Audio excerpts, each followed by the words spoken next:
good morning, family. Tasha, MAMABEAR prepping. You already know what time it is. Get your cup of drink, coffee, whatever time of the day you're watching this. It's almost a rule. You got to have something in your hand to drink and drink it, okay? Okay, I'm kind of in a different location. I was upstairs doing some organization, and so I just happened to be up here, and I was like, hey, I'm just going to do a video from here. So I am going to go through a very important topic that is near and dear to my heart, and it has to do with grid down, right? No power, power down. I've done several videos on how to prepare for grid down, different areas of grid down, things to get for grid down, what to do when it first happens, what to do during, right? What kind of foods to get. I mean, you name it, I've talked about it on grid down, but what I wanted to do is start breaking down the different areas that you have to be concerned with when you're talking about prepping for no power, right? You basically take your everyday life, walk through what your everyday life looks like, right? Literally, you wake up, you brush your teeth, walk through your day, your scenario for the day, right? And then you figure out how you would do that with no power, basically. Now, one of the biggest things for anybody is figuring out how to cook and eat and, basically, you know, how do you cook when you don't have your air fryer and your microwave and your stove and oven and different things, right? Your coffee pot, right? And so today I'm going to get into, I think I have 14 must-have preps that center around grid down cooking, okay? And then I'm going to give you some tips or some tricks to help you in the process of food. This video is really to just get your mind thinking, get your pen and paper, and take your notes, okay? So I'm looking off to the side here because that's where I have my little pad, you guys. Okay, so first thing I have that you need to concentrate on obviously is what is your alternate cooking source. Grid is down, no power. How are you cooking your food? Okay, to give you some ideas of what that could be a barbecuer, it could be a smoker. It could be your gas stove and oven still. It could be a rocket stove that you either bought or made. It could be a fire pit. It could be a wood stove. It could be a butane stove, propane stove. What else? An alcohol stove, a jet boil of some sort. A stove that you can set sternos under, so some sort of sterno stove. There are various ways, immersion cooking, solar ovens. I did a video specifically just on this, just on the sources, the different ways that you can cook, okay? So I'll link that below so that you can check out all those things I just mentioned, but figure out what's going to work for you. And then get that source, okay? Number 2 is fuel required. You know, once you figure out what's gonna be your options for cooking off grid, you just need to simply make sure that you have enough fuel for that thing. If all you are cooking on and all you have is your barbecuer in the backyard and it's charcoal, then you should have a bunch of charcoal stacked up, okay? When I get into the tips, I'm gonna explain why you're gonna need to have options, okay? But at the end of the day, you're gonna cook however you can cook, and you need to be thinking about the fuel sources for those things, okay? Some people plan to cook on their wood stove. They're gonna make pots of food, heat it up, make coffee, whatever, right on their wood stove. That takes fuel, it takes wood, okay?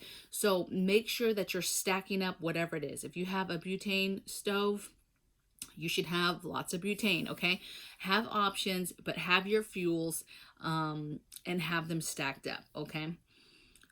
Next thing I have, number 3, is cooking pots and serving trays. So think about what you're cooking in and what you're cooking on. Depending on what you're cooking on, for example, an open flame, a fire pit, something like that, you need to have heavy duty cast iron pans or stainless steel, super duty stainless steel. You need to have very, very strong built cookware. You can't just put your regular pans possibly in your kitchen on an open flame. There's certain pans you can't just have on any kind of open flame, even on a gas stove, okay? So you just have to be very careful what you have. If you plan, maybe you have the barbecuer, but you never really cook on it. You really just barbecue stuff. You have stuff in tinfoil or right on the grill. But what happens if you were trying to heat up some water on the barbecuer, okay? You got to have the appropriate pan for an open flame possibly,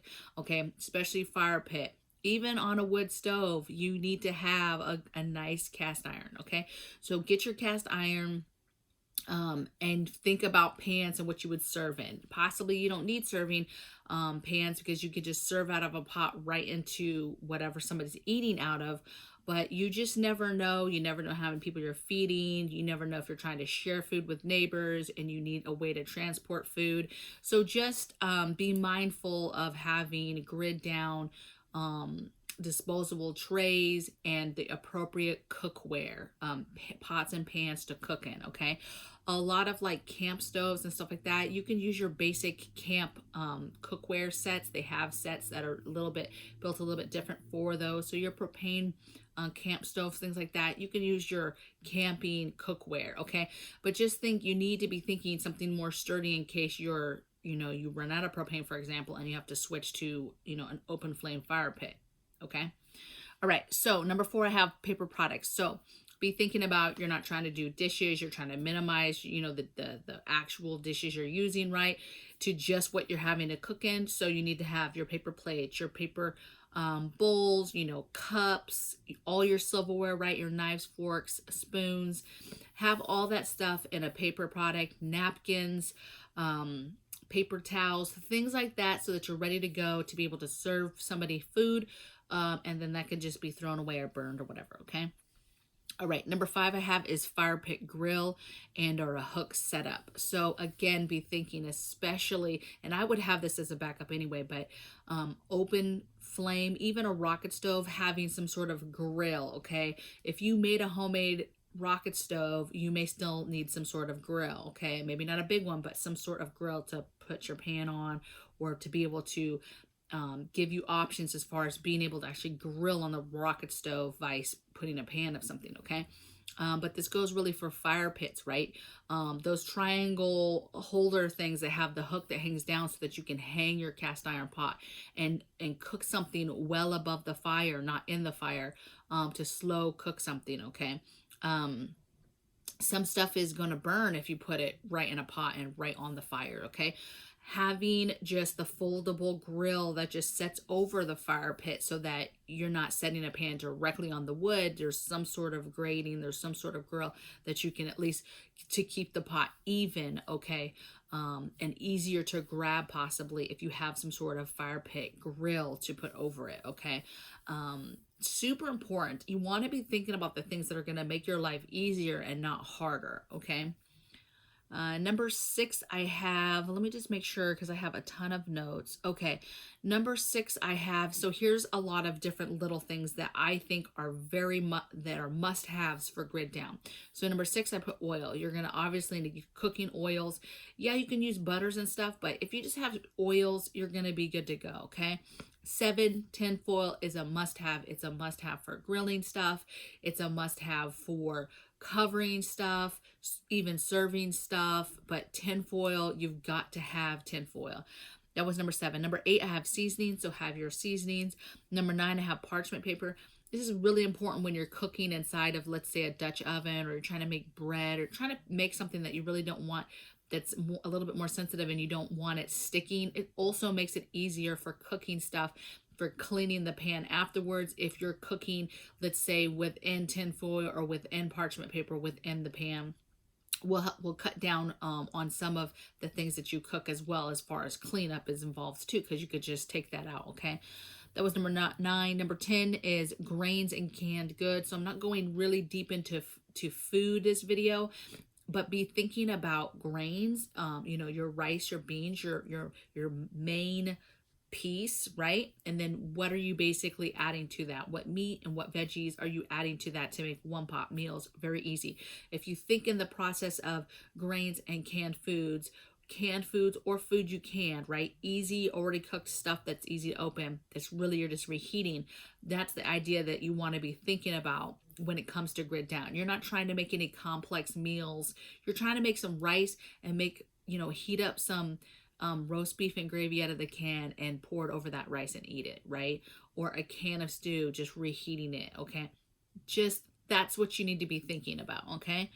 Number 11, I put fire starter kit. So anything to help start a fire. And that's everything, you guys. That's kindling, that's fire starters, that's the matches, that's the lighters. When you're thinking about matches and lighters, get long ones for safety. You can get both. I like to have both in my preps, but especially when you're doing grid down, doing cooking, doing maybe stuff that you're not used to. Okay, maybe you're not used to lighting a fire every day. Having those longer matches, longer lighters is going to be a little bit safer for you. Okay. All right, so number 12, I have some safety stuff here. So I have a fire extinguisher. You want to have a fire extinguisher close to wherever you're cooking in. It doesn't matter which area, which alternate cooking source you are working on. It doesn't matter if you're inside, outdoors, whatever you're doing, you need to have your fire extinguishers close. 13 is carbon monoxide alarm. Yes, you still need that. Don't be doing anything. I'll just do a short plug here. Remember, it's very dangerous to be doing certain things inside. You should never be bringing in a barbecue pit, propane barbecuer, the smoker. You shouldn't be bringing in those things into the home, okay? You have to be very, very careful. Propane and stuff is not recommended for indoors, but you can use those little bottles of propane. You just have to think ventilation, okay? Ventilation is key. People were dying just bringing in barbecuers into their garages. It still was too enclosed. They were trying to stay warm, closing garage doors, and therefore they were dying, you guys. Okay, so you have to be very, very careful because you will die. Okay, so you have to think about the safety aspects with all of this stuff. Okay, and so a carbon monoxide alarm just helps. It's another piece of security to have around, that in case something is getting in, okay, that you're not aware of. It's good to have those in your homes anyway, okay, you guys, but especially in a grid down situation, okay. And then the last thing I have is can opener. Okay, so super basic, 101, if you will, emergency supply item. But just get your can opener and make sure you have 3 to 4 of them, okay. And then if you have kits in different areas, make sure you have can openers in different areas too, okay. So now let's get into the tips. I'm about 12 minutes in. Okay, so these are my personal tips for grid down cooking, just to make life a little bit easier. I said 3 ways to cook. So meaning all these options that we talked about when you're figuring out, hey, what do I have already for alternate cooking sources? What do I need to buy and get? You want to have 3 ways to do everything. So you need to have 3 different ways of alternate cooking, right? You might have your gas stove and oven in your home that you still will plan to use, but let's just say that gets compromised. You want to have, okay, I have a wood stove and I have a butane cook stove, okay? Okay, maybe somebody else. Okay, I have, I don't have a gas stove, but I have a barbecuer outside, I have a smoker outside, and I have a fire pit, okay? That's 3 different ways to cook something, okay? So get the 3 different fuels. I mean, this helps with making your resources last longer by having different options. Different options for indoors and outdoors, different options with different fuels in case something happens, it's compromised, and then different fuels. Obviously, if nothing's compromised and everything works, you can switch it up, or you can exhaust one with all its resources and then go to the next one and do it like that, okay? It's just to give you options and to make sure that you're not just having one thing and then that thing fails and then you're like, oh my goodness, we're dead in the water, okay? So that's my first tip. Second tip is don't add seasonings until after. So this is really if things are dangerous outside. It's chaotic outside. Things are dangerous. People don't have food. People are looking for food. You do not want to bring attention to you that you are cooking delicious food in your backyard, right? And so you want to be possibly cooking and then not adding your seasonings until after you guys are indoors and you're getting ready to serve it and eat it. Then you guys do some sort of seasonings, and you're not seasoning outside while you're cooking, okay? Because that just adds to the smell of, oh, somebody's cooking food. They have food, okay? Yeah. Okay, so seasonings, that's how you do your seasonings, okay? And that's really if it's dangerous. If it's not a dangerous time and everybody and their mother's outside cooking and everybody's in the same boat and people have food and there's no crime and it's not crazy, then of course, go ahead and cook your heart's desire, add your seasonings, do whatever, okay? My next tip is make your menus now. So there's nothing worse than grid goes down and you're like, crap, what are we even eating? I don't know what to make for dinner. What should I grab first? You might even have the preps, but you panic, like, I don't know what to put together. Should we do this? Should we eat an MRE and just call it an MRE because we're waiting? Should I take these things and mix them? Oh, that's going to take 2 pans. Figure out now your meal plans. What things would you put together, right? How many pans would it take? Maybe you need two. You can make a little bit of rice on the side and then have your other pan that you'd heat up a canned, canned chili, maybe a canned soup, canned meat and a vegetable that you mix together, and put in that pan, something that you just plan to pour over the rice, okay? Maybe you just need one pan because it's just a big can of soup that you canned, and you're gonna put a couple jars in a pan and just heat it up, and you guys are gonna eat some stew that you canned.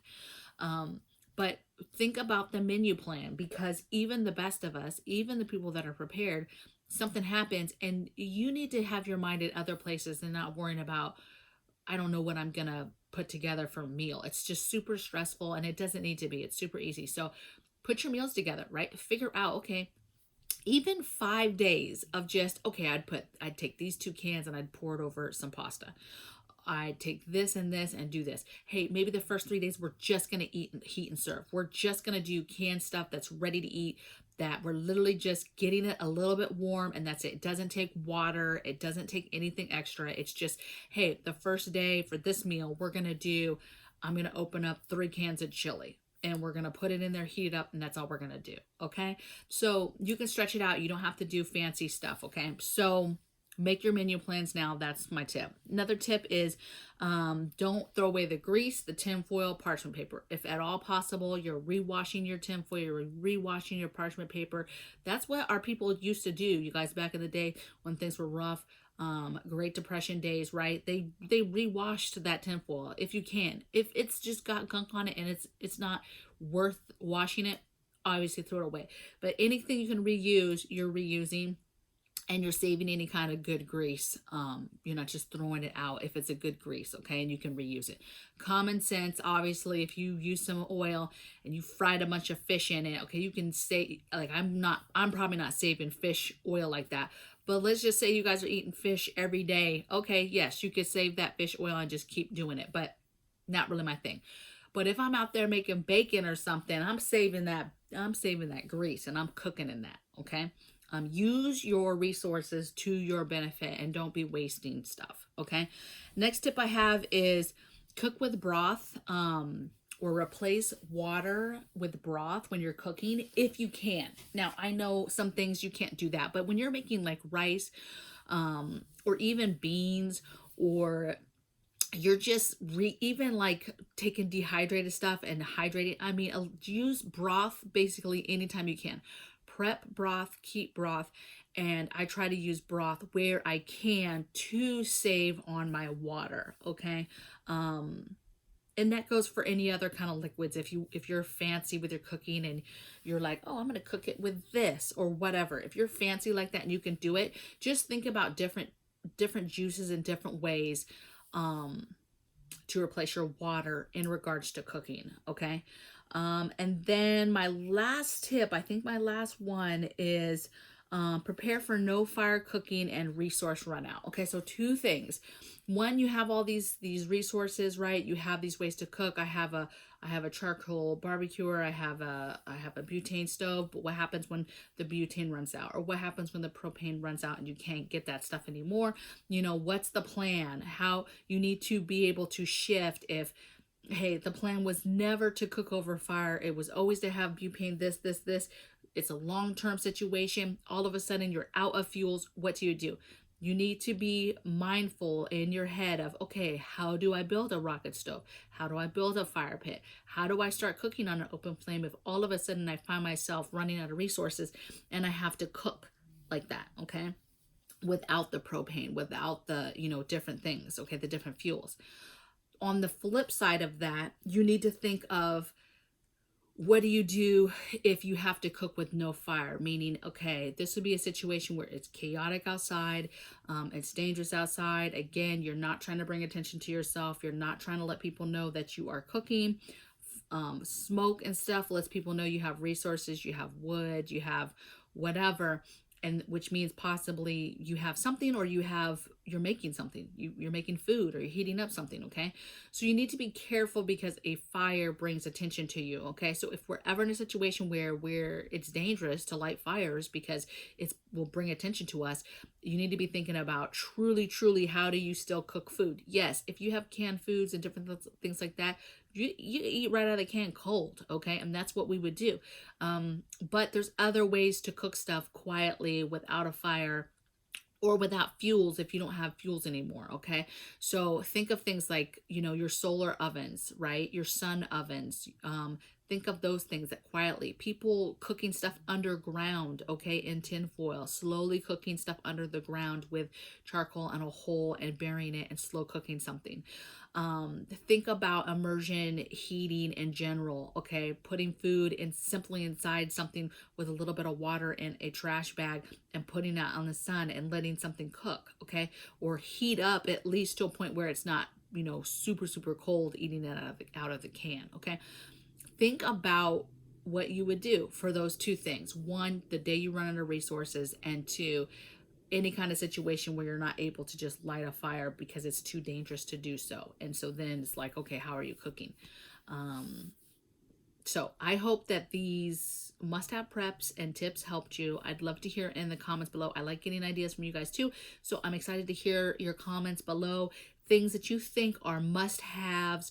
I'm really leaning heavy on people that have gone through things, who have gone through storms that lasted weeks or months, and little tricks or tips that helped you, or issues that you came across. Maybe I mentioned something on here and you're like, no, that's a no-go. That was horrible. It was not conducive to what we were doing. Just let the group know, so that we can all learn from each other. And blessings from my bear cave to yours. And I'll see you guys in the next video. Okay? Take care.